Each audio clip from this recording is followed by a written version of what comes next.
Good evening and thanks for joining us. I'm Bruce Briscoe. Todd Battis is off this week. It is Tuesday, the 31st day of March. This is CTV News. Tonight, fueling inflation. Gas prices up again. So where does it end?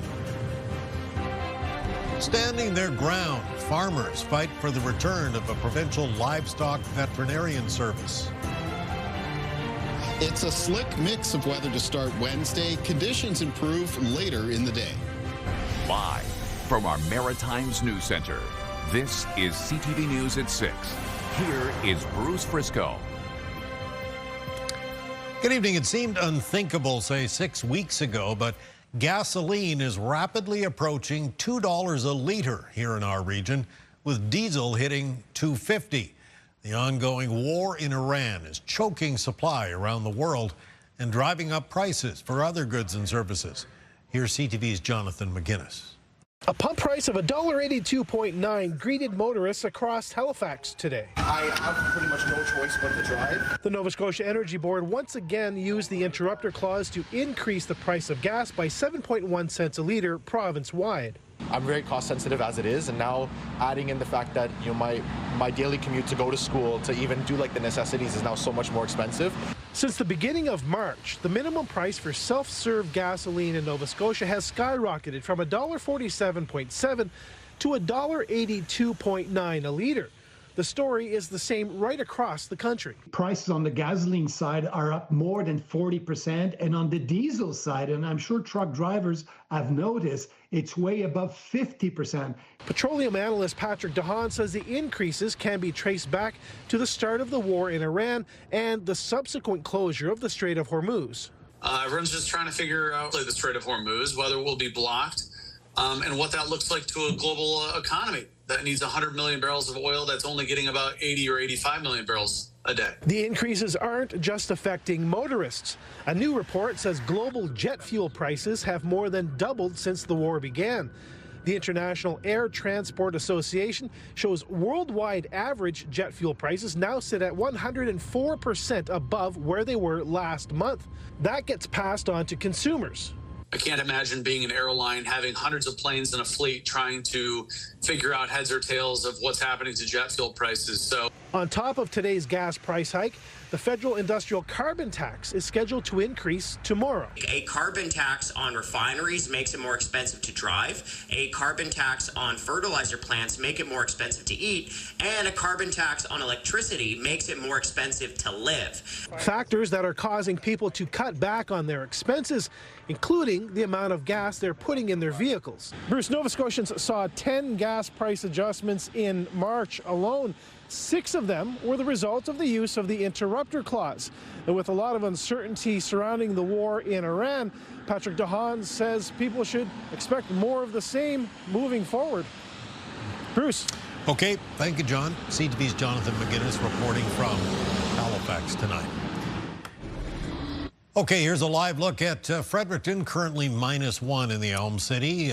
We'll get our first look at the weather, and with that, we go to CTV meteorologist Kaylin Mitchell. Yep. It has been a wet and windy and white kind of day all over the region today. That's right. We saw some of the evidence of the snow and around the Fredericton area, kind of just sitting in and around the sidewalk area. A bit of a break right now. The Maritimes getting into a little bit of a break with this weather system as we make our way through this evening. It's still going to be cloudy. There'll still be some scattered flurries and showers around. And then there's another round of this wet mixed precipitation that's going to be coming in overnight into the start of the day for tomorrow. That second round right now is just making its way through parts of southern Ontario as well as southern Quebec. But it'll be arriving basically midnight onward here in the Maritimes. So we have a lot of weather alerts in effect for this weather system. It does include an orange level, so that's an elevated level of weather warning, freezing rain warning for northern areas of Nova Scotia. This is parts of Cumberland and Colchester counties as well as into Pictou County. Overnight into Wednesday morning, there may be as much as around 10 to 15 millimeters of freezing rain. So that's a higher intensity of freezing rain and over a longer duration. Let's take a closer look at maybe a community underneath that warning, and this is around the Amherst area. And you can see that the rate of that freezing rain is expected to ramp up during the overnight, basically between around 4 and 5 a.m., but carries on to around 6, 7 a.m., 8 a.m. before becoming lighter after that. The bottom number there is indicating the potential for ice accretion, so that is the collection of ice on surfaces, like tree branches, for example. And anytime it gets up to around 5 millimeters or higher, there's an increased risk that those branches could be weighed down. They kind of droop towards the ground. In some cases, they could snap.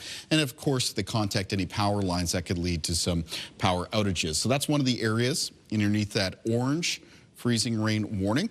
There are other parts of Nova Scotia, the remainder of the east of that province into Cape Breton, underneath a yellow freezing rain warning, 5 to 10 millimeters of freezing rain possible there, and a snowfall warning up into the Cape Breton Highlands, 20 to 25 centimeters at the highest terrain. There's also a freezing rain warning in effect for parts of central, southern areas of New Brunswick. There, a mixture of some ice pellets and freezing rain overnight into the start of the day for tomorrow, so some slick spots certainly possible. Special weather statements are in effect for Prince Edward Island, the north of New Brunswick, expecting a mixture of some snow, ice pellets, and freezing rain. And even a little risk of some freezing rain around the Bay of Fundy coastline in New Brunswick and central areas of Nova Scotia. But those areas expected to be mostly rain out of this weather system. We'll talk more about it when I'm back a little bit later on, Bruce. Right, you are, Kaylin. Full forecast coming up at about 6:30 or so. Thank you for that. Well, after yet another contentious day at Halifax City Hall, Haligonians finally know tonight how much more they will be paying in property taxes. The mayor and 2 councillors voted against the final budget, which did trigger some tense exchanges. CTV's Callum Smith has all the details tonight. A staff report calls this one of the most financially sustainable budgets the municipality has prepared, but it proved to be one of the most difficult. It passed with a 14-3 vote. The operating budget pegged at $1.45 billion, while the capital plan is $316 million. Municipal decisions would see a 9.5% increase, but weighted with mandatory and provincial taxes, the final increase is 7.5%, meaning $284 more on an average single-family homes bill. Mayor Andy Fillmore, councillors John Young and John Cleary voted against. Those councillors opted not to speak today. Today, I must act in accordance with my own principles and in accordance with the message of affordability that I've heard from residents across 16 districts. Fillmore told reporters it's not about voting from peer pressure or going along to get along, rather the needs of voters. While really hard and excellent work was done on reductions, there were subsequent additions that eroded much of the progress that we made. None too pleasing for some councillors. I think not voting for the budget is a bit of an entitlement. This isn't an opportunity to kind of, put our stake in the ground and say, hey, I'm not getting everything I want and therefore I don't support this. The deputy mayor said the time for debate is up.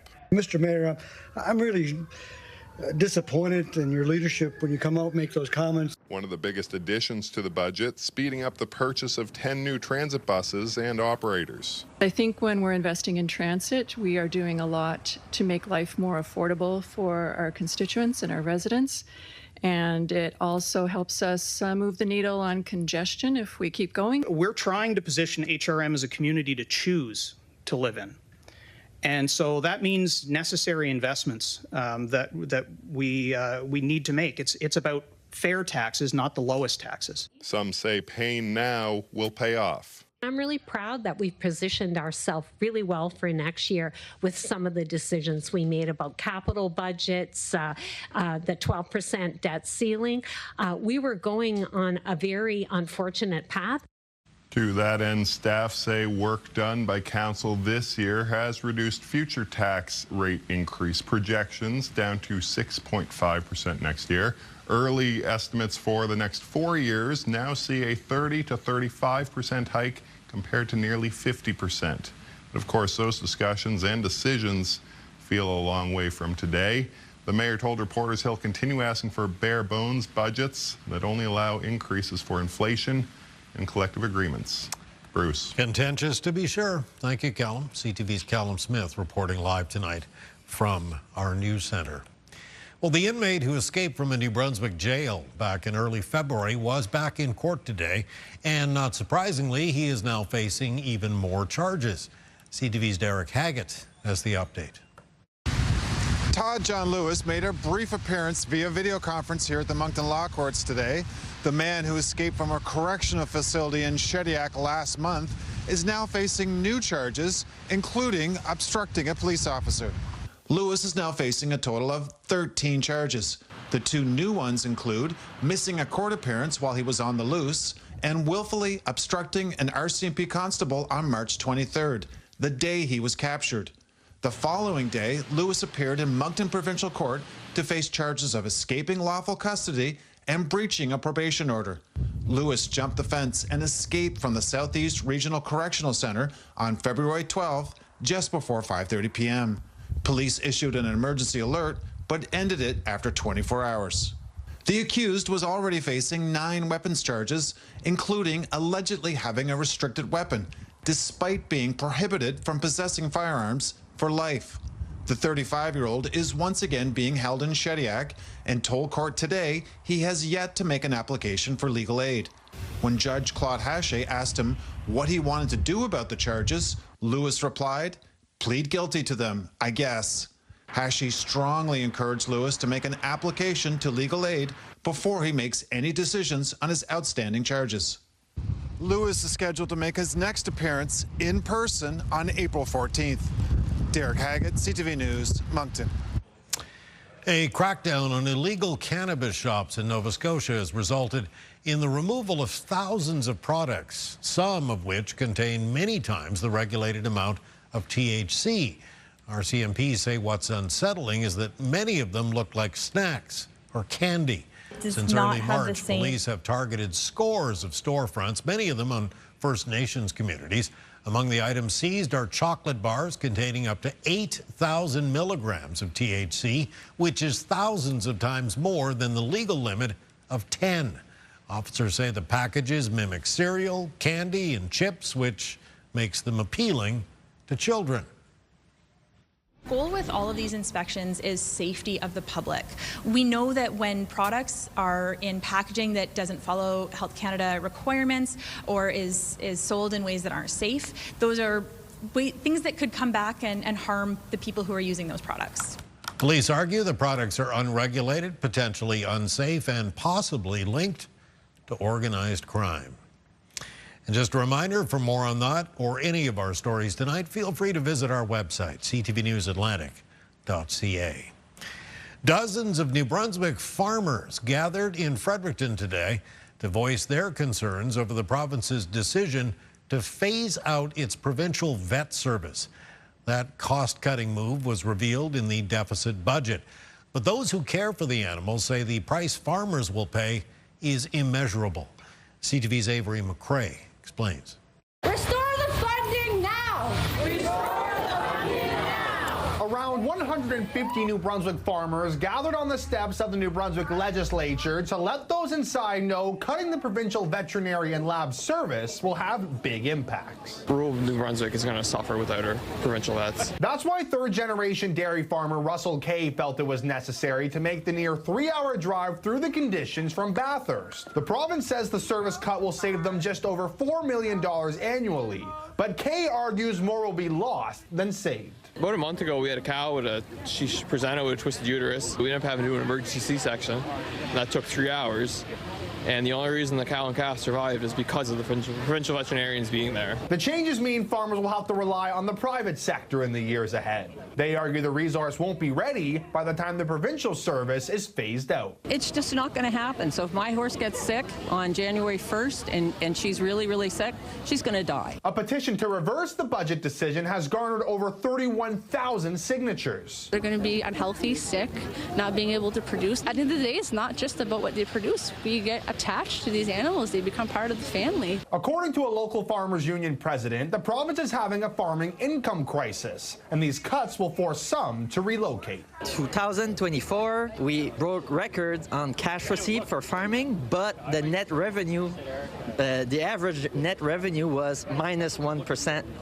So that's another cost that the farmers will have to take. CTV reached out to the province for comment on the rally, but did not receive a response by airtime. But previously, they've said they will help provincial veterinarians set up private practices. One misconception farmers wanted to make clear today is that they still pay each time a provincial vet visits their farm. The cow C-section Russell Kay mentioned cost him around $350. Avery McCrae, CTV News, Fredericton. More fallout tonight from that NB Power review that we told you about yesterday, especially the idea of the utility harnessing more nuclear power. The idea of a LaPro 2 has been tossed around for years, but opinions are split on whether it would actually help ratepayers. Here's CTV's Nick Moore. Adding another large nuclear power plant at Point LaPro is one idea presented in the review of NB Power released yesterday.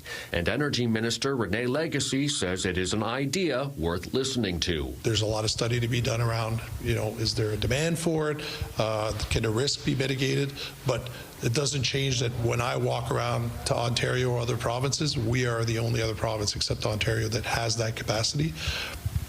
In my mind, it potentially is a very good asset for New Brunswick. The review panel is recommending an assessment be carried out for adding an additional large-scale nuclear plant at Point LaPro. In September, panel member Duncan Hawthorne said NB Power's operational issues at Point LaPro should be a concern when it came to adding more. We better bloody show we can operate the one we've got before we start talking to someone about building another one. That's the challenge. Here's what Hawthorne said on Monday. I still stand by that, and frankly, it's in the report itself. But let's not ignore the fact that Point LaPro and the design of that reactor has the capability to perform much better than it does. It's mind-boggling that they would even suggest that. Green Party leader David Kuhn says adding more at Point LaPro would only add more problems at NB Power. They're talking about another nuclear power plant, the most expensive source of electricity in the world. Opposition energy critic Chris Austin says review points to other energy possibilities that could be achieved sooner. I put in 2 motions over the last couple of years to lift the moratorium on natural gas. This government voted it down twice. This report clearly says natural gas could play a major part in not so much reducing electricity rates, but I believe it would stabilize rates. The New Brunswick Conservation Council says renewable energy received some attention in the review, but deserved more. There's so much room for NB Power to be investing into renewables like solar, wind, backed up with storage to make sure that there's that reliability component for it. Legacy says the provincial government is considering everything that's been recommended by the panel and that the next steps will be revealed by the end of May. Nick Moore, CTV News, Fredericton. Nova Scotia's Auditor General says it's not clear if the province is getting the best value for its billions in health spending. The AG is raising a red flag about contracts being awarded through an alternative procurement process rather than plain old competitive bidding. Here's CTV's Jesse Thomas. Since 2020, Nova Scotia Health has spent more than $3.7 billion on contracts awarded through alternative procurement, which Auditor General Kim Adair has flagged. In a report released today, she raised concerns around overspending, unfavorable contract terms, and an over-reliance on a single vendor. I would say I'm surprised at the extent to which sole sourcing of the contracts was taking place. And when we show in this report that 4 of the 6 we couldn't find the justification to support, it certainly calls into question that very thing. That question, are Nova Scotia taxpayers getting the best value for their money when it comes to healthcare spending? While Adair's report didn't include a value for money audit, the report does examine 6 high-value contracts and found only 2 meet the approval guidelines for using alternative procurement, while Adair said the rationale for the other 4 contracts was weak. Nova Scotia Health responded in a statement saying when required, alternative procurement enables them to deliver better value, faster service, and stronger results for Nova Scotians. Adair said procurement policies are clear. Expediency should not override due diligence and compliance with the policy and the legislation. Opposition leader Claudia Chender said this is a government that likes to do business in the dark. This government is just flouting every rule and every norm around how it spends and how it deals with the public purse. And I think Nova Scotians should be very concerned. Premier Tim Houston said he's more concerned about progress than the process. Alternative procurement is an actual process. We're not the first government to use it, for sure, but we might be the first government that felt a real urgency to deliver for Nova Scotians on healthcare. Adair's report made 13 recommendations, which Nova Scotia Health has agreed to implement in the coming months. Jesse Thomas, CTV News, Halifax. Get the Maritimes top stories, breaking news alerts, and watch live. Download the CTV News app. Controversial plan to reshape part of the Dartmouth waterfront has hit a major roadblock. The federal government has rejected a proposal to infill Dartmouth Cove, saying the environmental cost is simply too high. The Fisheries Minister, Joanne Thompson, says the project would cause permanent harm to marine life and fish habitat, adding it's just not justified for private development. The plan, led by Atlantic Road Construction, has sparked backlash from residents and environmental groups who are worried about impacts to both the ecosystem and the well-used waterfront park.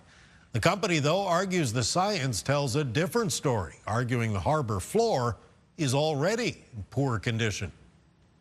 Since the beginning, we have a good application and a solid rehabilitation plan for Dartmouth Cove.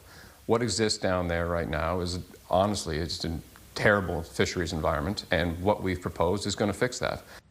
The company plans to challenge Ottawa's decision in court, calling the rejection politically motivated after a 2-year delay.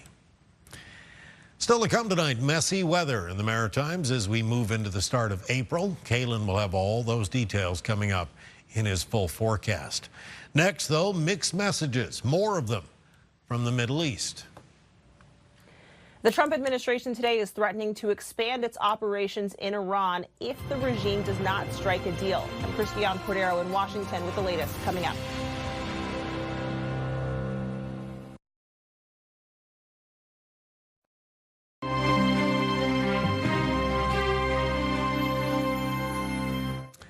The U.S. is ramping up its attacks on Iran while threatening to expand its operations if the Iranian regime does not strike a deal.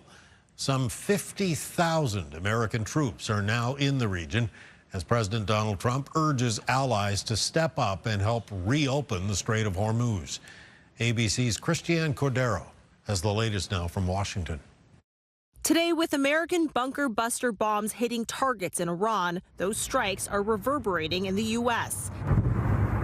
Gas prices in the U.S. are averaging more than $4 per gallon for the first time in 3 years. Iran striking a Kuwaiti oil tanker in the Strait of Hormuz, ensuring the critical petroleum trade waterway stays virtually closed. The president today told other countries to either purchase U.S. oil or to, quote, just take it from the strait. The UK's prime minister has repeatedly insisted they will not be dragged into this war. Last time I checked, there was supposed to be a big bad Royal Navy that could be prepared to do things like that as well. President Trump, in his post aimed at allies, wrote, "You'll have to start learning how to fight for yourself. The USA won't be there to help you anymore, just like you weren't there for us." When we ask for additional assistance or simple access basing and overflight, we get questions or roadblocks or hesitations. And the president's pointing out, you don't have much of an alliance if you have countries that are not willing to stand with you when you need them.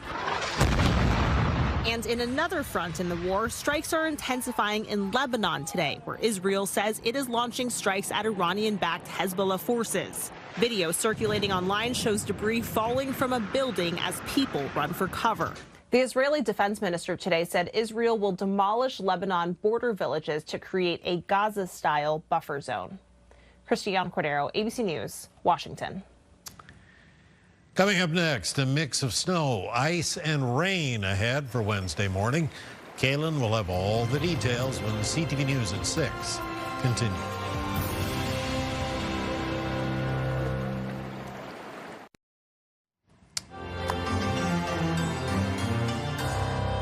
Okay, this is really cool. A bird's eye view of Sydney this morning when it was clear. And regrettably, it clouded over late in the afternoon with a little bit of light snow. But hey, it was fun while it lasted, wasn't it? Yeah, it looks like a very picturesque morning around the Sydney area. Got that fair weather mix, some blue sky and some white clouds. Of course, you mentioned, though, conditions turned through the day as we had this weather front move in, and that's going to continue to be our weather maker as we move through tonight, and not quite done with it yet. I feel like we get all, like, you know, we're all, as much as we appreciate the moisture and everything else, I think we're all just kind of good now, and we'd like some sunshine and warm temperatures. It'll be tough to come by this time of the year, though. They certainly are. The March into early early April. Let's take a look at what's heading our direction as we make our way through the rest of the night. So we do have one round of sort of light snow and rain clearing east of us now. In behind it, there's going to be some cloudy conditions this evening and some scattered flurries and showers. The next part of this weather system, though, will be developing as we make our way towards and into the overnight. So that'll start around midnight as the next round of snow for northern areas of New Brunswick, but a mixture of ice pellets and patchy freezing rain for central and southern parts of New Brunswick. Rain along the Bay of Fundy coastline and into the coastal areas of the southwest, including coastal Charlotte County, Campobello, and Grand Manan. There'll be the next round of rain working its way into western areas of Nova Scotia and into the start of the day for tomorrow, parts of the Maritimes that are likely to be off to a slippery start. And that does include the north of New Brunswick, where some of that snow could add up to around 5 to 15 centimeters. Central and southern areas of New Brunswick, where it'll still be a mixture early in the morning of some ice pellets and freezing rain, and an icy mix of weather across Prince Edward Island and northern eastern areas of Nova Scotia. Remember, in the north and east of Nova Scotia, there are some freezing rain warnings in effect and a snowfall warning up at the Cape Breton Highlands. Rain coming down in the morning hours for the west of Nova Scotia, including Halifax, the south shore of the Annapolis Valley, and in the southwest. As we make our way into the afternoon, this mix of precipitation begins to clear, or at least diminish, to some lighter precipitation. That'd be lighter snow and flurries in the north of New Brunswick, and a mixture of some showers, drizzle, and fog for parts of Nova Scotia. There will continue to be a risk of some lighter and patchy freezing drizzle around Prince Edward Island and eastern areas of Nova Scotia moving through Wednesday afternoon into Wednesday evening. Winds with this weather system out of an easterly direction for tonight, and then for tomorrow, mostly out of the northeast for New Brunswick and Prince Edward Island, and then northerly in direction for much of Nova Scotia. Sustained 10 to 20 kilometers per hour with some gusts between 20 and 40. Snowfall amounts in the north of New Brunswick, you can see a couple pockets there that could be as high as 10 to 15 centimeter mark. So there might be, in some cases, some snow-covered roads for the Wednesday morning commute. And then you have to be careful about icy conditions around central and southern areas of New Brunswick, Prince Edward Island, and the north and east of Nova Scotia. And that's where there's expected to be some light to moderate freezing rain. Taking a look at our forecast for low temperatures for tonight, colder in northern New Brunswick, Prince Edward Island, eastern areas of Nova Scotia, most of the lows for that part of the region between around 0 and -5, a little bit milder towards the southwest of New Brunswick and southwestern areas of Nova Scotia with low temperatures between 1 and 5 degrees. Highs in the forecast for tomorrow in the north of New Brunswick between -1 and +1, with central and southern parts of that province with high temperatures mostly between 3 and 6 degrees, a little bit chillier in the southeast, including for Moncton with a high of around +1. Also a little bit chillier tomorrow for Prince Edward Island with high temperatures between 0 and 2 degrees. And in the east of Nova Scotia for Cape Breton, high temperatures between 0 and 3. And for the North Shore and Eastern Shore, high temperatures between 1 and 4 degrees. Northern and central areas of the province for tomorrow, most of the high temperatures between 6 and 9 degrees. So up in Cumberland County, certainly a little bit cooler there with highs between 2 and 4. The Annapolis Valley with high temperatures near 6 degrees. And on the south shore and southwest of Nova Scotia, the high temperatures between 7 and 9. We have a similar weather system expected to come in on Friday, Good Friday. So for New Brunswick, another mix of some snow turning through ice pellets, freezing rain over to rain possible on that day. Saturday, a mix of sun and cloud. Still rain in the forecast for Easter Sunday. There's a chance of flurries that follows for Monday, then a mix of sun and cloud for Tuesday of next week. For Nova Scotia in the outlook, a little bit of a break during the day on Thursday, but some flurries expected to arrive Thursday night. It's rain, and in some cases maybe a mixture of ice pellets and freezing rain for parts of the province on Friday. It's followed by a mix of sun and cloud on Saturday. Showers right now for Sunday, followed by a chance of showers on Monday of next week, and a mix of sun and cloud on Tuesday. And for Prince Edward Island, a mix of sun and cloud on Thursday. Then a wintry mix of precipitation on Friday, snow turning through ice pellets, freezing rain over to some rain. Chance of flurries in behind that on Saturday. Showers in the forecast for Easter Sunday, and then a mix of sun and cloud for Monday and Tuesday of next week, Bruce. I'm not sure the bunny would approve. I guess we'll have to see if I end up with any chocolate eggs or not. Could be kind of a bleak morning for you. That's right. Okay, thank you.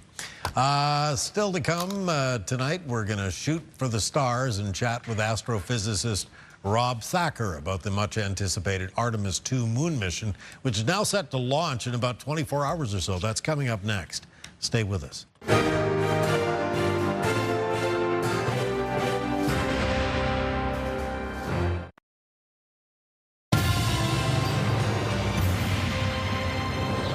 Okay, so if everything goes according to plan, Canadian astronaut Jeremy Hansen will make history tomorrow night as the first non-American to leave low Earth orbit.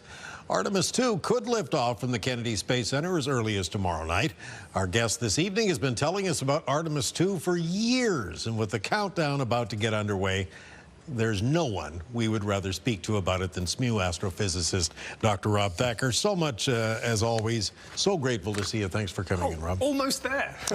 Almost there, so close. Okay, so quick recap here. Artemis I was this unmanned shot to the moon. This was the fall of 2022. Yep. This is Artemis II. We've got 4 astronauts on board. The focus is really to kind of just shake down the mechanics of it, how it works, and how it's going to perform. Absolutely. There's a handful of other experiments on board, little CubeSats, but it's really about testing the Orion capsule. They've sent it uncrewed around the moon. That was Artemis I, so that worked okay. There was one issue that everyone's a bit nervous about, and that was what happened to the heat shield on re-entry. Okay. But otherwise, all of the avionics worked really well, so now it's a question of testing critical things like life support systems and so on. For sure. Yeah, the heat shields, as we know, are vitally important. This is the first journey back to the moon since Apollo 17, 1972. It's been a long, long time, all right? And I think a lot of people wonder why it's been so long, but for me personally, I think this is the economics of everything staring you in the face. Right. It's expensive to go to the moon. If you take the Apollo missions and give them a number for today, $300 billion, basically. Wow. Incredible. You mentioned, you know, the fact that it's been a long time, many decades since we've been there. Tell us about compare the failure modes here for Artemis versus the old Apollo missions. Like what happens, for instance, if the power goes out? No, this is actually a really big change in control engineering design. Right? So Apollo was very much humans in the loop. The crew were a central part of addressing any problems on the spacecraft. There was a double redundancy in buses. There was usually A or B. You could switch between the two. Same for the power. And so if things went wrong, someone had to hit a button and get things back to where they should be. Right. Today, it's very different. There's autonomous control. We can literally... You don't want to control the capsule from the ground, but you can send up instructions. It will do that when it goes radio silent, say behind the moon. It has autonomous modes. It also has quadruple redundancy in certain power systems as well. Now, they're not perfect replacements. If they got down to maybe one power system, they can still get home, but they can't do the rest of the mission. Interesting. Right? But there's a lot more autonomy in the capsule, a lot more really looking for the problems that go wrong and capturing them before the astronauts even have to worry about it. Interesting. Will they go further than Apollo 13 before returning to Earth, or how's that work? Not quite. So Apollo 13, I mean, people may not know with the actual Apollo missions, they were really designed zip there, zip back. Right. So the actual Apollo missions had a faster trip to the moon than Artemis will have. Artemis kind of like, I won't say dilly-dallying along, you can't do that if you're going to get to the moon, but it's a slower mission in general. So with Apollo 13, once things went wrong, they literally had to fly quite a way past the moon and then come back. Interesting. And so Artemis, because it's moving slower, it doesn't have to go quite as far. So Artemis moves slower than Apollo? Yeah, absolutely. Really? Yeah, so typically Apollo took about 3 and a bit days to get there. Artemis is 4 or 5 days. 4 or 5 days. Yeah. All right, so they'll complete this, you know, this slingshot maneuver that all of us science fiction fans are familiar with and we all love. Will they go once around the moon, or will it be several times around the moon? I think they're just going around and then they're coming back, right? There was a lot of discussion about whether they should have actually an orbital injection around the moon, and to be honest, that's a risky maneuver. Oh, yeah? Right? So, I mean, if you want to do that, you really want to be going down to the moon because you're so close. Right. So for this particular mission, which is about testing Orion, they've kept the mission parameters fairly safe. And so again, they'll primarily do the loop around the moon. They will collect all of this vital information about how the spacecraft is performing, and then that can fine-tune for Artemis III, which will land on the moon. That's the plan. Maybe. Maybe. Oh, really? So there's a lot of questions about whether they will do it with Artemis 3 or Artemis 4. There's some viewpoints that an Artemis 4 mission is a little bit more sensible. Really? Yeah. One of the crazy things about it is there's really not a clear decision on the lunar descent vehicle at this point. SpaceX won the contract, but Blue Origin also has an opportunity to get in there and do development there. So it's not really decided at this point, in my view. We'll see where things go over the next few months. Interesting. I think a lot of it comes down to how well Artemis II goes, to be honest. So last week, NASA, I guess, unveiled, this ambitious plan for various future exploration. They're talking about at least one moon landing a year once they do get going, and construction of a moon base by 2030. That doesn't necessarily sound realistic, given what you just said. Given we're in 2026? Sure, yeah. Yeah, so all of this hinges really on, as far as I'm concerned, it hinges on how well Elon Musk's Starship Heavy rocket performs. Right. Because that's the only way you're going to get a lot of weight to the moon. It can deliver 100 tons to the moon, right? Typically, when we send, like Apollo, that was a couple of tons, literally, to the moon, right? So it all hinges on that.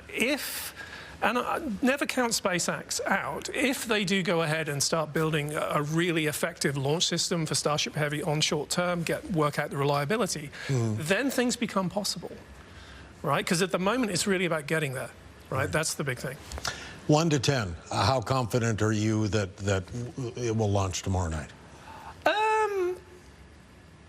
7, 8. 7, 8? Yeah, okay. So, I mean, the last-minute launch issues are common, right? We've seen this with Artemis missions, particularly with Artemis 1. There was delay after delay for that. Sure. Right? So it's always possible that you get something within the last hour, even in the last 2 minutes. That does happen every now and again.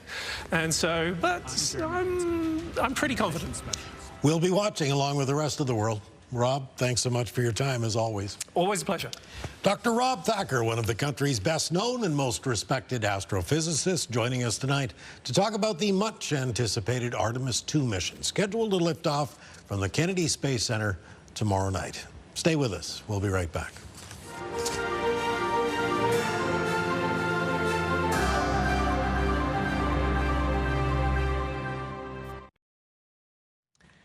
In the Lifeline tonight, a new study has found summer air quality alerts will become routine south of the border unless action is taken. CTV's Amanda Debison has more.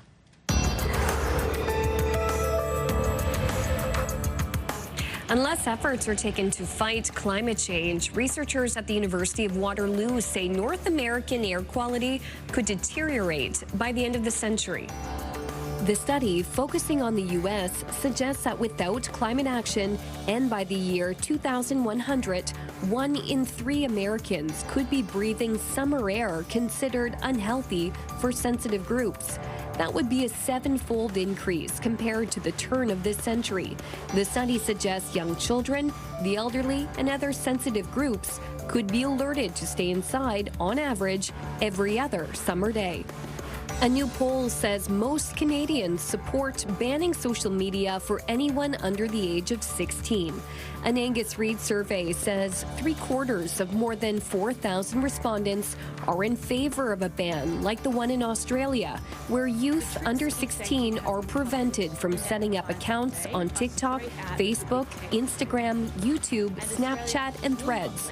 Almost all of the respondents say they are concerned about the impacts of social media, with 94% worried about negative mental health impacts. Addiction, excessive screen time, misinformation, online predators, and cyberbullying are also among the top concerns noted by respondents. The survey also comes on the heels of a ruling in California last week ordering Meta and YouTube to pay millions in damages to a 20-year-old woman after a jury decided the platforms were designed to be addictive. With Health and Medical News, I'm Amanda Debison for the Lifeline. News, a maritime woman is crediting a Moncton-based organization with getting her life back on track and hopefully a reunion with her family in the very near future. CTV's Derek Haggett has Lauren's story tonight. When Lauren McKinnon looks at a photo of herself taken 8 months ago, she can't help but get overwhelmed. I just see that dark look in my eyes that I just never thought would be full of light again, really. It's emotional for me to look at, because to see the person I stare at in the mirror every day, it's just still blows me away to think of how far I've come. Her troubles began when she moved from Sydney to Calgary at age 19. McKinnon got involved in an abusive relationship and coped through drinking and drugs. It kind of just spiraled out of control. He was very physically abusive. It all started with the emotional and mental abuse, though, a lot of gaslighting. She eventually moved back to Nova Scotia with her 2 girls, but brought her troubles with her. At the height of her addiction, she was drinking 40 ounces of rum a day, straight. Going cold turkey worked on more than one occasion, and by May of 2025, she had been clean for 11 months. But it didn't last. Things just kind of got ahead of me, and I ended up relapsing. And within that first month of relapse, I lost my girls. The 31-year-old managed to get sober on her own, came to Moncton, and entered a faith-based recovery program from Harvest House. When she called and we were doing her phone interviews, she would admit that she was a mess. And I honestly didn't have much hope for her. I was concerned. I knew she wanted it, didn't know that it would ever be possible. It worked for her, and she just signed a lease in a good Moncton neighborhood. No story is too broken for redemption. I really do believe that. The hope now, a reunion with her girls. Derek Haggett, CTV News, Moncton.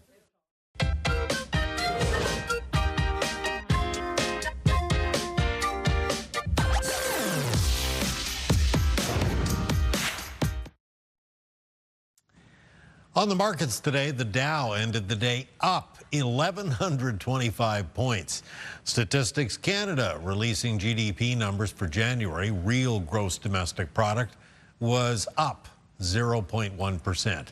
BNN Bloomberg's Marilla Fernandez has the details tonight. Canada made gains in mining, oil and gas extraction, and utilities, but there was a contraction in manufacturing. Specifically, motor vehicles and parts manufacturing dropped over 10%. That's the largest contraction since September 2021. Statistics Canada says holiday shutdowns at Ontario assembly plants lasted into January. Now, the good news is construction expanded by over 1% in January, and the retail sector was also positive. Here are the closing numbers for the day. The Canadian dollar is up a fraction to 71.87. West Texas Intermediate is down $1.50 to 101.38. Western Canadian Select up over $2 to 83.39. And the TSX shot up 833 points, ending the day at 32,768. Those are your business headlines. I'm Marilla Fernandez. Thank you, Marilla. Now we'll head outside to Kaylin on the weather deck, and still raining, I gather. Yeah, it's damp, it's chilly out here, down to a light drizzle at the moment, but there'll be more rain coming in for the Halifax area overnight and tomorrow morning. Let's take a look at our viewer picture for tonight. This is a nice shot coming in from one of our viewers on the Gaspé Peninsula on the Quebec side of the border there. It's Joanne Howitson. It's coming in from New Richmond in Quebec. I want to thank Joanne very much for sending this great picture here. Fantastic view. That part of Quebec is also getting into some snow for tonight in the New Richmond area. Might pick up about 4 to 8 centimeters before it winds down early tomorrow morning. It is followed by a chance of flurries for the remainder of the day. High temperature near -1. Day planner for tomorrow around the Maritime region. It is snow in the north of New Brunswick, then a mixture of ice pelts and freezing rain. Central and southern parts of that province, Prince Edward Island, and the north and east of Nova Scotia. So please be careful about slippery surfaces for the morning commute. Rain in the west of Nova Scotia. Moving into and through the afternoon, it basically winds down to a mixture of some flurries and some showers around the Maritime region. Bruce. All right, thank you, my friend. Finally tonight, are you ready for some football? Flag football, that is. The National Football League is launching a professional flag football league for men and women. The league announcing a $32 million investment in all of this. Big names like Tom Brady, Peyton Manning, and Serena Williams will help lead the effort. League officials say flag football is growing rapidly, with more than 4 million kids now playing in the U.S. alone. More than 100 colleges now offer women's programs. The push comes ahead of the sport's debut in the Olympics, which is coming up in 2028. All right, that's the program for this Tuesday night. The rebroadcast begins in just a moment over on CTV2 and, of course, ctvnewsatlantic.ca. Updates right around the clock. I'm Bruce Frisco in for Todd Battis this week. I will be back with your next newscast at 11:30 tonight. Thank you for watching this one. Have a good evening. Hope to see you again soon.